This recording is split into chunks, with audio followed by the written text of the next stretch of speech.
ভাগে কোরবানি দেওয়া যাবে কিনা, পরিবারের সব সদস্য বা একাধিক সদস্য যদি সামর্থ্যবান হয় তাহলে সবাই দিবে, নাকি গোটা পরিবারের পক্ষ থেকে একজন দিলেই চলবে? 7 ভাগের নিচে হলে কোনো সমস্যা আছে কিনা গরুতে? অমুকের নামে কোরবানি দেওয়া, তমুকের নামে কোরবানি দেওয়া, 7 নামে, 3 নামে, 5 নামে, এরকম একটা কথা সমাজে প্রচলিত আছে। এই কথাটা বলাটা সঠিক কিনা? কয়েকজন মিলে 1 ভাগ কোরবানি দিতে পারবে কিনা? কোরবানি আর আকিকা এই দুটো একসাথে দেওয়া যাবে কিনা? কোরবানি কয়টা করতে হয়? কোন কোন পশু দিয়ে কোরবানি করা যাবে?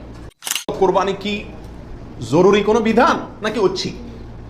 অর্থাৎ কোরবানি কি সবার জন্য করা জরুরি, নাকি কোরবানি সুন্নাত, নফল, মুস্তাহাবি জাতীয় কোনো আমল? তো এই বিষয়ে বলবো যে এই ক্ষেত্রে ওলামা একরামের দুটি প্রসিদ্ধ মত আছে। ওলামা একরামের অনেকেই বলেন যে কোরবানি করা এটা সকলের জন্য জরুরি, যাদের সামর্থ্য আছে। ঈদের দিন, কোরবানি ঈদের দিন অথবা পরবর্তী দিনগুলোতে যেগুলোতে কোরবানি করা যায়, এই সময়ের ভিতরে যার কাছে নেশা পরিমাণ টাকা আছে তার জন্য কোরবানি করা ওয়াজিব, জরুরি, বাধ্যতামূলক, না করলে গুনাহ হবে। এটা অনেক ওলামা একরামের মত। তাদের দলিল সংক্ষেপে শুধু দলিলগুলো হালকা হালকা টাচ করে যাই। মুসনাদে আহমদ, ইবনে মাজা, মুস্তাদরাকে হাকিম এবং আরো অনেক কিতাবে একটা হাদিস বর্ণিত হয়েছে, যে হাদিসকে মুহাদ্দিসিন ইকরাম সহিহ বলেছেন। আল্লামা আলবানী রাহিমাহুল্লাহ নিজে হাদিসে সহিহ বলেছেন।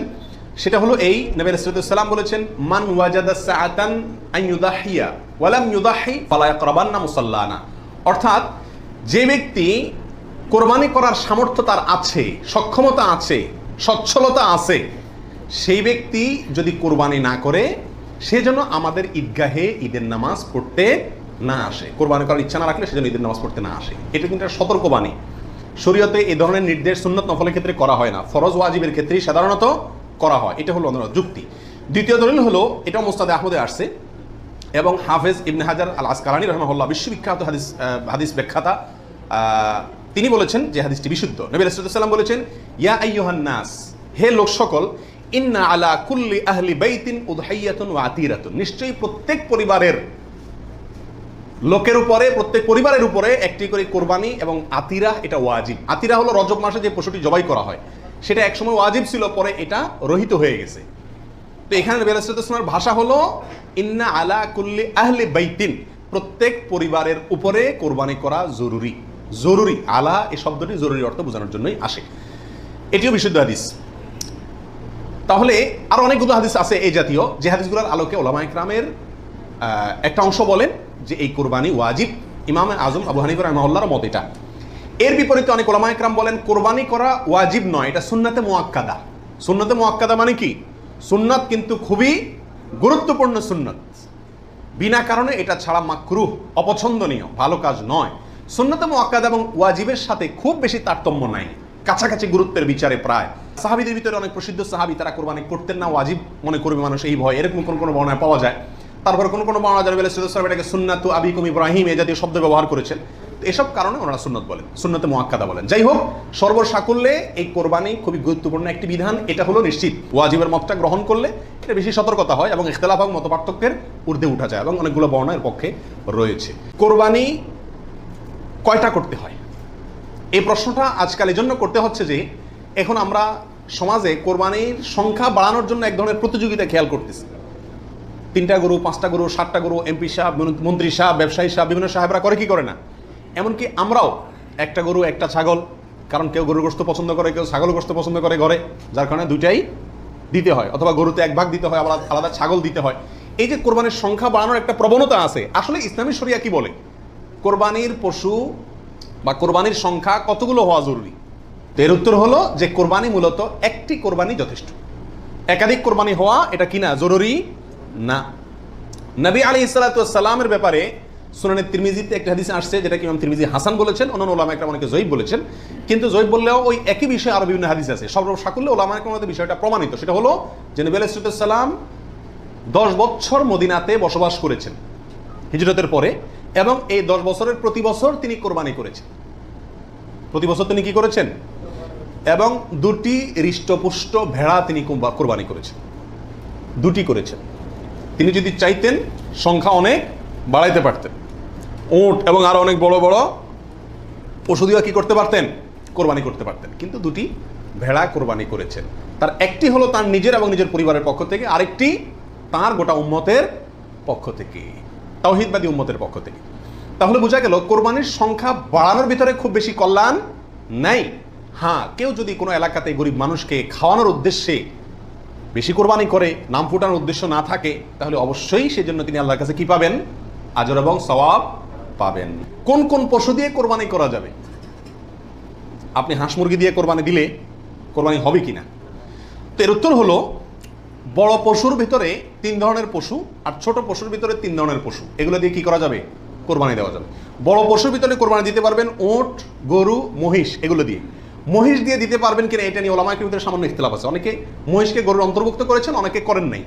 যার কারণে যারা করেছেন তারা বলছেন করা যাবে, যারা করেন নাই তারা বলছেন করা যাবে না। এই জন্য একান্ত অনন্য উপায় না হলে সেদিকে না যাওয়াই ভালো, ইখতিলাফের দিকে। আর ছোট পশুর ভিতরে 3টা, দুম্বা, ছাগল এবং ভেড়া, এগুলো দিয়ে কি করা যাবে? কোরবানি করা যাবে। এছাড়া অন্য কোনো পশু দিয়ে, এই গৃহপালিত পশু ছাড়া আপনি হরিণ দিয়ে অথবা অন্য কোনো হালাল পশু যেটা গৃহপালিত না, সেটা দিয়ে কি করা যাবে না? কোরবানি দেওয়া যাবে না, দিলে কোরবানি হবে না।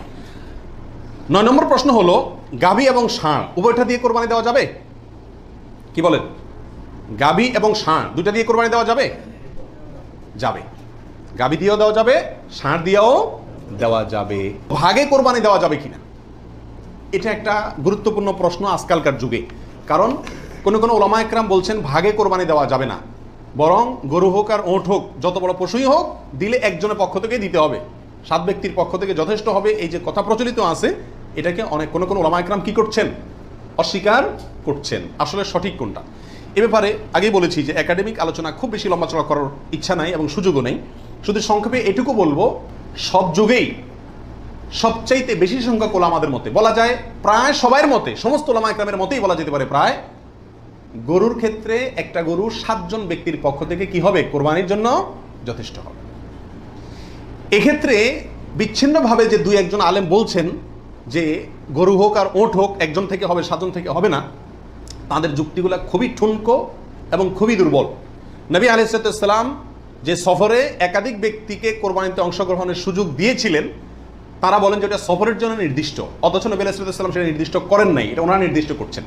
নবী আলাইহিস সালামের কোনো নির্দেশ সফরে হোক, হাজারে হোক, সফরের বাইরে হোক, যে কোনো নির্দেশ সাধারণত ব্যাপকভাবেই সবার জন্য সব সময়ের জন্য প্রযোজ্য হয় যদি কোরআন এবং সুন্নাহর কোনো বর্ণনা দ্বারা নবী আলাইহিস সালাম নিজে ওইটাকে নির্দিষ্ট না করে দেন।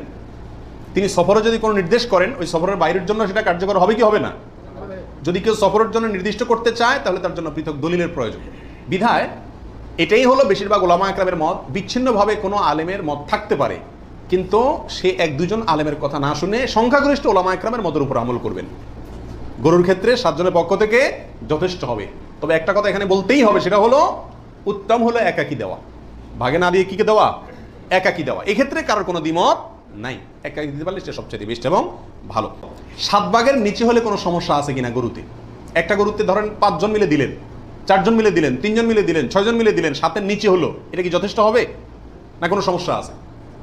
এর উত্তর হলো কোনো সমস্যা নাই। আমাদের দেশে অনেকে মনে করেন যে গরু দিলে 7 পুরা করতে হবে, এই জন্য যখন 7-এর সংখ্যা না পায় তখন এবার খুঁজে খুঁজে অনেক মৃত মানুষকেও যোগ করে, যেভাবে হোক কি করতে হবে? 7 পুরা করতে হবে। বিষয়টা এরকম না। কোরবানির গরুতে সর্বোচ্চ 7 পর্যন্ত দেওয়া যায়। 3 জন, 2 জন, 7 জন, 5 জন, 6 জন, যে কোনো সংখ্যায় 7-এর নিচে থাকলেই কোরবানি দেওয়া যাবে। কয়েকজন মিলে 1 ভাগ কোরবানি দিতে পারবে কিনা? 2 জন, 3 জন, 4 জন, 5 জন মিলে 1 ভাগ কোরবানি দিতে পারবে কিনা? প্রবাসে দেখা যায় একটা রুমে 3 জন 4 জন আছে, তো কোরবানিদের দিন 4 জন মিলে যায় কি করে? একটা ছাগল কিনে নিয়ে আসে, আয়না জবাই করে। তো 4 জন মিলে যদি একটা ছাগল দেয়, অথবা একটা অংশ গরুতে হোক অথবা ছাগলে হোক, কোরবানিতে যদি একাধিক ব্যক্তি যদি এক অংশ দেয়, কোরবানি হবে? হবে না। একটা অংশ একজন দিবে, সেখানে কয়েকজন যদি সেখানে অর্থায়ন করে, কয়েকজন ভাগ বসায়, আর এক অংশ কয়েকজন মিলে দেয়, তাহলে কি হবে না? কোরবানি হবে না, ওটা গোশত খাওয়া হবে। প্রবাসে যারা, যেসব ভাইয়েরা, লক্ষ লক্ষ ভাইয়েরা প্রবাসী আছেন, দেখা যায় যে 5 জন, 6 জন, 7 জন একটা রুমে আছেন, তো তারা সবাই মিলে একটা ছাগল কিনে এনে গোশত খান, কোরবানি তাদের উদ্দেশ্য থাকে না। আমি তাদেরকে অনুরোধ করবো যে আপনারা কেন একটা পদ্ধতি অবলম্বন করেন না, যাতে আপনাদের কোরবানির সওয়াব হবে, গোশতও খাওয়া হবে। সেটা হলো এই, আপনাদের 6 জনের মধ্যে সবাই টাকাটা একজনকে মালিক বানায় দেন, যে ভাই আপনি সিনিয়র মানুষ বা আপনি বড় ভাই, আপনাকে আমরা সবাই মিলে 100 করে 500 রিয়াল দিলাম, আপনি এই টাকা দিয়ে একটা ছাগল আয়না কোরবানি করেন। উনি ওনার জন্যই কোরবানি করলো, আপনারা সবাই টাকাটা দিলেন, তাহলে আপনারা যে সহায়তা করলেন সব পেলেন কি পেলেন না? আর ওনার কোরবানিটাও হয়ে গেল, গোশত খাওয়া হয়ে গেল, একসাথে সবগুলা পাখি এক ডিলে মারা গেল। আর যদি সবাই ঈদের দিনই জবাই করবেন ছাগল, তাহলে কোরবানি কেন করবেন না? একটু চালাক হলেই কোরবানির সওয়াবটাও হয়ে যাচ্ছে, গোশত খাওয়াটাও হয়ে যাচ্ছে। প্রবাসী ভাইদের ভিতরে এই সমস্যাটা প্রকট, প্রচুর পরিমাণ দেখা যায় যে 5-6 জন মিলে ছাগল কিনে কোরবানির নিয়ত কেউই করে না, অথবা সবাই মিলে কোরবানির নিয়ত করে, যার দুইটাই কি ভুল। পরিবারের সব সদস্য বা একাধিক সদস্য যদি সামর্থ্যবান হয়, তাহলে সবাই দিবে নাকি গোটা পরিবারের পক্ষ থেকে একজন দিলেই চলবে? নবী আলাইহিস সালাম থেকে এক্ষেত্রে একটা হাদিস বর্ণিত হয়েছে, যেটা একটু আগে আপনাদেরকে শুরুতে আমি শুনেছি, মুসনাদ আহমদে বর্ণিত হয়েছে এবং আরও অনেক হাদিসের কিতাবে কাছাকাছি হাদিস বর্ণিত হয়েছে। নবী আলাইহিস সালাম বলেছেন যে প্রত্যেক পরিবারের উপরে একটি কোরবানি জরুরি, প্রত্যেক পরিবারের উপরে উযহিয়াতুন, একটি কোরবানি জরুরি, আলা কুল্লি আহলি বাইতিন, এই ধরনের শব্দ তিনি ব্যবহার করেছেন, প্রত্যেক পরিবারের উপরে। এই হাদিস থেকে বোঝা যায় কোরবানি এটা এক পরিবারে একাধিক সদস্য যদি হয় সামর্থ্যবান, তথাপি যিনি মূল কর্তা তিনি দিলেন, তাহলে সবার পক্ষ থেকে হয়ে যাবে। এর বিপরীতে ওলামা ইকরামের আরেকটি মত আছে, যেটা ইমাম আবু হানিফা রাহিমাহুল্লাহর মত, সেটা হলো কোরবানি পরিবারের একাধিক সদস্য যদি সবাই যদি সামর্থ্যবান হয়, তাহলে প্রত্যেকের পক্ষ থেকে দিতে হবে। ওনার যুক্তি, উনি বলেন নবী আলাইহিস সালামের ওই হাদিস, যে হাদিসে তিনি বলেছেন যার সামর্থ্য আছে আর কোরবানি দেয় না, সেজন্য ঈদগাহে না আসে। এখানে যার সামর্থ্য আছে প্রত্যেক ব্যক্তিকেই শামিল করে এই নির্দেশনা। বিষয়টা গবেষণামূলক, উভয় পক্ষেরই দলিল এবং যুক্তি আছে। তো এক্ষেত্রে সতর্কতামূলক মত যদি অবলম্বন করি আমরা, তাহলে প্রত্যেকেরই যার যার সামর্থ্য আছে তার পক্ষ থেকে করা যেতে পারে, এবং করলে সমস্যা হবে এটা কারোর মতেই অমুকের নামে কোরবানি দেওয়া, তমুকের নামে কোরবানি দেওয়া, 7 নামে, 3 নামে, 5 নামে, এরকম একটা কথা সমাজে প্রচলিত আছে। এই কথাটা বলাটা সঠিক কিনা? এর উত্তর হলো না, এটা সঠিক না, এই কথাটা ভুল। কিন্তু এই ভুলটা এমন ভুল না যে ভুলের কারণে বড় ধরনের গুনাহ হয়ে যাবে, কারণ এটা বলার ভুল, এভাবে বলাটা উচিত না। কারণ কোরবানি হবে মূলত আল্লাহ সুবহানাহু ওয়া তাআলার নামে, অতএব 5 নামে, 4 নামে, 3 নামে, 7 নামে কোরবানি হয় না, নাম শুধু একটাতেই হয়, সেটা হলো বিসমিল্লাহ, আল্লাহর নামে, ঠিক না বেঠিক? অতএব এই কথাটা বলার ভুল। এখানে বলতে হবে 7 জনের পক্ষ থেকে, 3 জনের পক্ষ থেকে, বা 3 শরিক, 5 শরিক, 5 শেয়ার, 5 ভাগ, এভাবে বলা যেতে পারে। কিন্তু বা অমুকের পক্ষ থেকে, তমুকের পক্ষ থেকে, এভাবে বলা যেতে পারে, কিন্তু অমুকের নামে, তমুকের নামে এভাবে বলাটা উচিত নয়। যদিও এখানে কেউ এই উদ্দেশ্যে বলে না যে আল্লাহর সাথে শরিক করে 3 জনের নামে দিচ্ছি, এরকম কেউ উদ্দেশ্য নেয় না, সেজন্য এটা কি হবে না, শিরকে পৌঁছাবে না। তারপর এভাবে না বলাই উচিত এবং উত্তম, নিরাপদ। কোরবানি আর আকিকা এই দুটো একসাথে দেওয়া যাবে কিনা, এটা কমন প্রশ্ন আমাদের সমাজে। এর উত্তর হলো অনেক উলামা ইকরামের মতে দেওয়া যাবে, ফতোয়া শামী ইত্যাদিতে তাই লেখা আছে যে দেওয়া যাবে কোরবানি আর আকিকা একসাথে একই গরুর মধ্যে। আর অনেক উলামা ইকরামের মধ্যে দেওয়া যাবে না। এর ভিতরে আপনার পাকিস্তানের খুব নামকরা মুফতি ছিলেন মুফতি রশিদ আহমদ রাহিমাহুল্লাহ, আহসানুল ফতোয়ার লেখক।